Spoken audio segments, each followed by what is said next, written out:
I said, hey, little baby, won't you give me a sign? I'll do anything to make you mine, oh mine. I'll do your bidding and be at your beck and call. Hello, Jason Alexander reporting live from the club at Carlton Woods Fazio. And after a nice little holiday break, the Pro Show is back.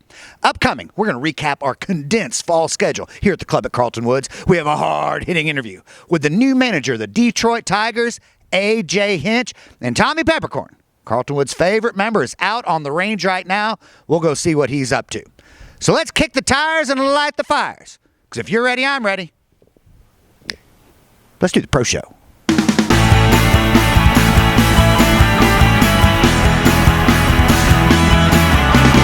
I'm John Daly, and I love the Pro Show. A special thank you to Long John Daly, one of the millions and millions of Pro Show fans. All our thoughts and prayers are with you during this tough time right now, Mr. Daly. Now, we hadn't been with you in a few months, and we have had a couple of events here at the club, and we all know what that means. Who won this? Who won that? It's time to find out in the tournament recap. The best jingles in the business. Now, on to our tournament recap. Ladies member, we had Candy Glenn and Marie Caramati taking home the titles. Our men's member. We've all heard of the 1984 Miracle on Ice. This has been referred to as the Miracle on Grass. Dennis Courtney and Travis Brashear taking home the titles. Now to our Couples Club Championship. The old cat daddy Warren Coles and his lovely wife Kathy took home the net division titles, and David and Janet Long were our 2020 Gross Couples Club champions. Now on to Carlton Cup season. For the Ladies Carlton Cup, in a monumental upset, Daniel Gonzalez's Goddesses overtook the Alexander Angel in a highly contested contest. In our Men's Carlton Cup, I've waited 7 years to say this. Team Alexander Massengale defeated Team Asus Gonzalez. Unbelievable, upsetting Vegas odds, taking home the Men's Carlton Cup in 2020. And that's our tournament recap. Tournament recap. All right, everyone, after 3.5 long years, the wait is finally over. We've got the former manager of the Houston Astros and new manager of the Detroit Tigers, A.J. Hinch, back on the Pro Show for a hard-hitting interview. Let's take a look. All right, team, we are live here with the new manager of the Detroit Tigers and first member of the Two Timers Club here on the Pro Show. Awfully big deal. Please welcome Mr. A.J. Hinch. Thanks. I mean, that's what a big surprise that you asked me to go on twice. You probably couldn't find anybody else. Hey, you can't prove that at all. It was just because we love you here. So with that being said, let's just go right into the hard-hitting nine, because everybody knows. 10 is just way too many questions. All right, Skip, out of the gate here. Unprecedented year around the world. Probably the first spring and summer that you've had off in quite some time. Did you uncover any hidden talents this year? Maybe a new hobby? Oh, well, you know, I wasn't allowed in a ballpark this year. I wasn't allowed to go out to eat on restaurants because of the pandemic. I wasn't allowed a ton to stay in the house much longer after the missus wanted me out after a few months. So I got into golf, started playing a little bit more. Maybe that's my new hobby. It's an old hobby turned better.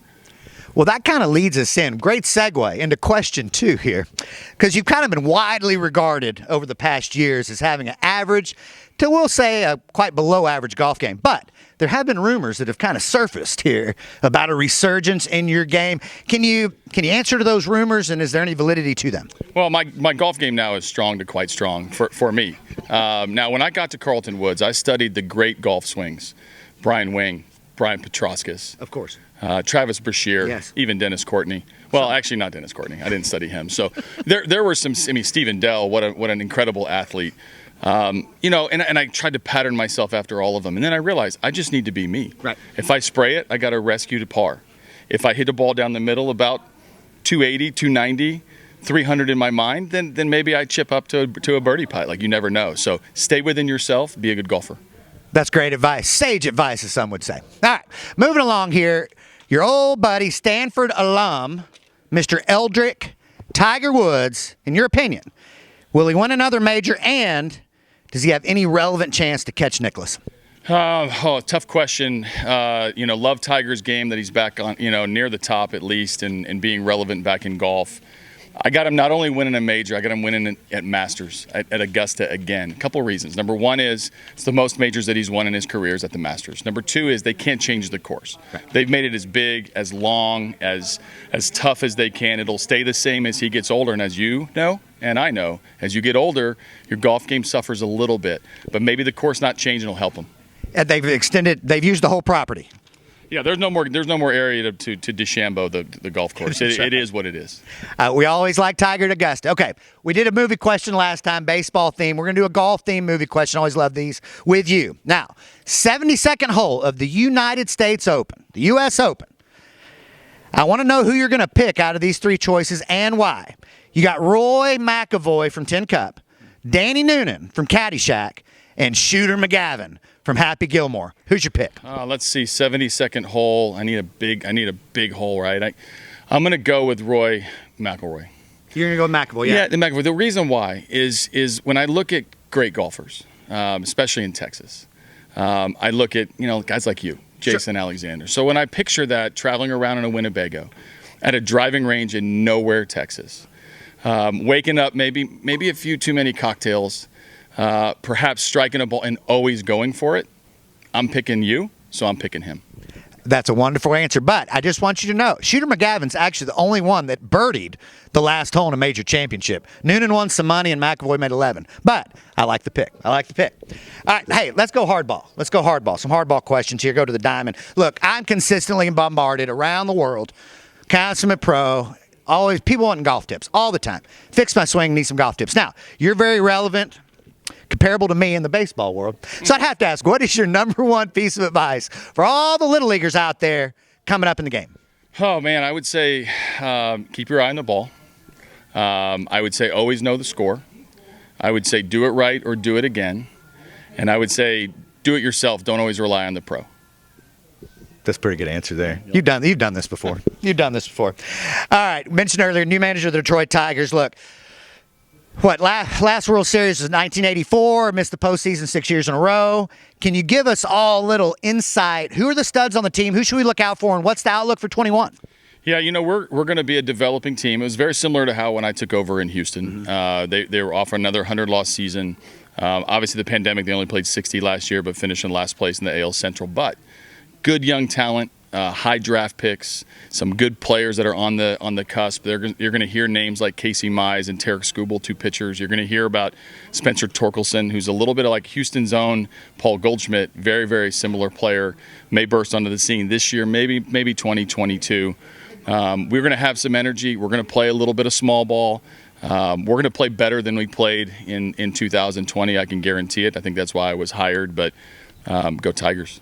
Go Tigers. I love it. All right. Memory lane real quick before we go off to Detroit. 5 great years with Houston Astros, city of Houston. Do you have one all-time moment or memory, the best one that you're going to take with you? Well, I think my favorite memory in Houston, maybe, in the years ahead, maybe sitting around a Fazio fire pit, might be beating you in golf. Like, I don't know what my favorite moment's going to be, but so far, 2 World Series, 5 winning seasons, incredible fans, great friends. Some of my best friends in my life are here in Houston. I'll always consider this home. I love my time here. Despite how it ended, I still feel like a big part of the Houston community. You sure are. There's no doubt about that. Last question here, Skip. This could get emotional, so just be prepared. Could get a little bit emotional here. I might get emotional too. Look, obviously, after the immense guidance, mentorship, overall gumption that I've provided you over the last few years in your time here in Houston, have you thought about your personal landscape without having the consummate pro around daily during this upcoming season when you're in Detroit? Yeah, I definitely have. It's going to be quieter. It's going to be less focused on you and more focused on me. I'm going to get to probably meet another consummate pro at maybe Oakland Hills or Detroit Country Club, something like that. But I bet that text message will come in about 11:30 at night when I take a pitcher out and he gives up a homer, and you'll be, what the hell are you doing? Just like old times. So nothing changes. Maybe my zip code. Like I said, I'm still going to call this home, and in the All-Star break, I'll come back and show you my golf game's still intact. Done and done. Well, I got my Tigers cap. You got a bunch of fans that are going to be watching you, pulling for you. You've been absolutely amazing, and we look forward to watching you out in Detroit this year. Thanks for taking the time. You're the best, bro. Thanks, Kip. Yep. All right, a special thank you to AJ Hinch. He is absolutely one of the best, and we'll all be pulling for you and supporting you in Detroit this year. And speaking of support, one of our more supportive Carlton Woods members, Thomas J. Peppercorn, T-Pep, is on the range right now as we speak. Let's go see what he's up to.